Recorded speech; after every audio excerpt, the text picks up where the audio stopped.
In today's gospel, which is taken from Matthew 11, verses 28 to 30, we will hear Jesus issue an invitation. And the invitation is in these words: "Come to me, all you who labor and are overburdened, and I will give you rest.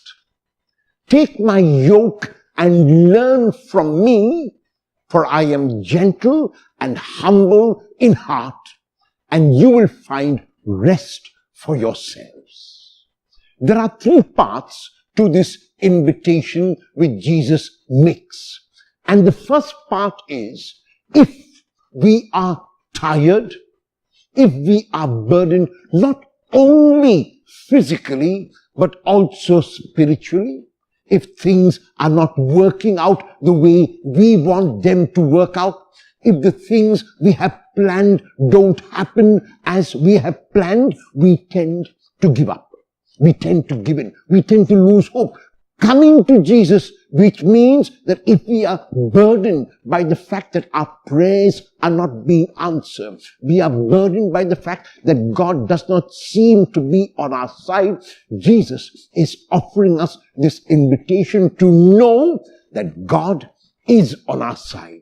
Going to Jesus means drawing inspiration from Him, that even at those moments when we have to carry our cross like Jesus did on His way to Calvary, even at those moments when we are hanging on the cross as Jesus did on the hill Golgotha, we keep in mind that even though God is not seen, God is present. God might not make His presence felt as tangibly as we would want to, but God is present nevertheless, as He was present evidently with Jesus. The second part of the invitation is to learn from Jesus. Is to learn from Jesus. And what do we learn from Jesus? We learn from Jesus to be humble. Humility is a gift which is given by God. Humility means not that I do not accept praise, not that I defer praise. No, it means that I accept who I am and that I glory in my selfhood. Humility means that I do not want to compare myself with anyone because I love myself as I am. When Jesus talks about His being humble, He is asking us to see how He accepted Himself as He was and how He gloried in His selfhood. He thanked God for His own being and was not concerned about how good or how bad others were. He only was concerned about the fact that He could draw them all to God, to the inspiration that He provided, and being the kind of person that He was. The third part of the invitation is Jesus asks us to take His yoke, which is easy, and His burden, which is light. What does Jesus mean by this?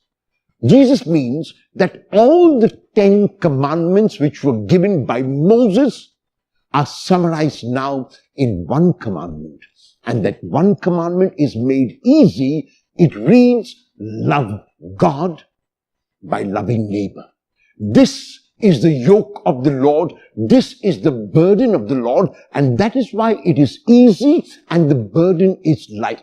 However, it is only easy if we imitate Jesus. It is only easy if we ask Jesus for inspiration, because it is not as easy as it sounds when read. It is difficult to put into practice, but with the Lord's grace, with the Lord's help, with faith in the Lord, then I can love as the Lord loved. I can give as the Lord gave. I can forgive as the Lord forgives. If I receive that unconditional love of God completely in my heart, then it is easy to share that love with others. If I receive the forgiveness which God keeps pouring into my heart, then I can forgive others as easily. If I love and accept those gifts which God is giving me so generously, then I can be generous with others. Will you imitate the Lord in humility, accepting yourself as you are? Will you imitate Him in generosity by loving others as you love yourself?